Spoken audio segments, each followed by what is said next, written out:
So this idea was to narrate the Barbican, but through a very personal point of view, which was the one of two outsiders coming into the Barbican for 30 days. I don't know if you see it, but we have a tower of the Barbican Centre just in front of it. So we every morning the first thing that we see from our window is the Barbican. So it's just a sort of staying 30 days in this place and looking around, meeting people, and just to understand how this incredible estate works, live and works. Live and works.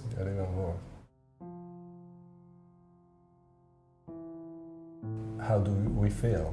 We feel very tired. It was very, very tiring. The process of making this project was almost mad, in the sense that we like crazy ideas, but this was quite intensive, because usually we don't spend so much time on a site where we make a film, and this was quite extreme, because the first day we arrived in London, we took the map of London, and with scissors we cut out of the map of London a little square, which was really the perimeter of the Barbican, and for 30 days, even more actually, because we arrived a bit before July 1st, we never went out of that little area. And so we never took the tube. We just spent the 30 days from morning to late at night in the Barbican area. You know, the lesson of this experiment, of this film, is probably that, and it's all the time true, that reality is more surprising than a fiction, in the sense that you can be amazed by people you meet, and you couldn't expect it could be true in a fiction, in the sense that it's true that the quality of the people, the life stories we heard, what they gave us, and how welcoming they were, even if we were just two outsiders of the Barbican entering their houses. It's amazing how we met some surprising persons. How do you persuade people to give two strangers glimpses of their lives? We are the first to be surprised. No? Mm. It's interesting, because one of the participants, one person we met, was a psychoanalyst, and we discussed a bit our methodology with her, and at the end she said, but actually we are doing the same job. You are a psychoanalyst of the Barbican now. And it's true that the process is to create a sort of, to find the keys of intimacy in order to create a kind of confidence, an environment which brings confidence. We don't know very well London, because we live in London, but I think that when you go inside of the Barbican, you're in a sort of a fortress, no? Mm-hmm. Sort of castle, but very connected with the exterior.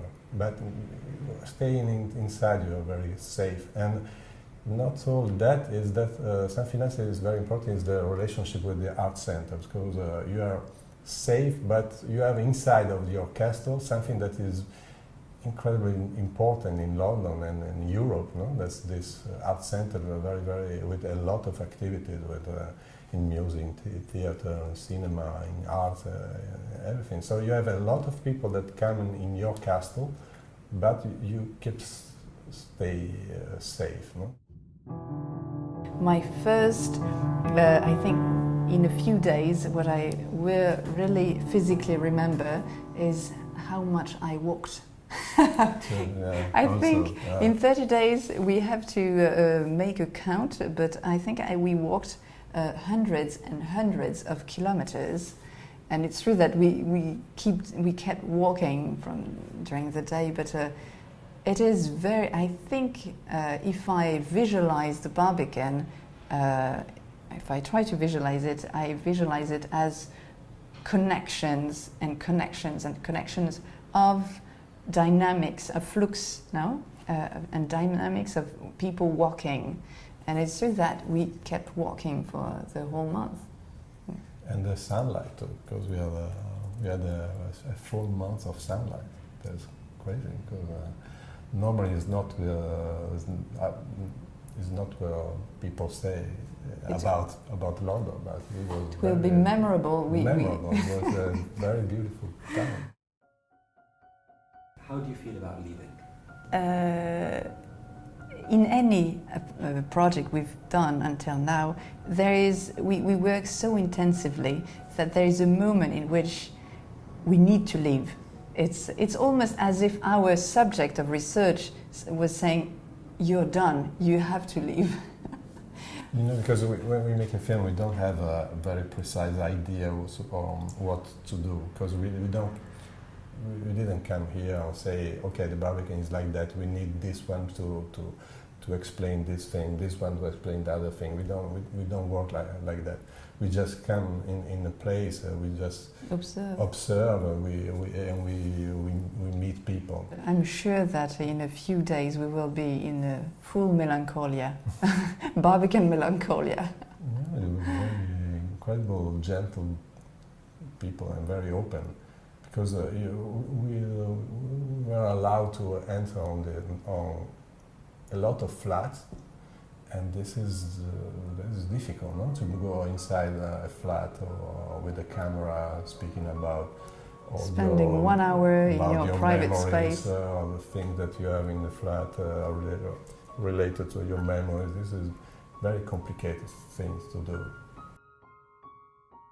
You don't see a lot of films like that because it's so hard to do it.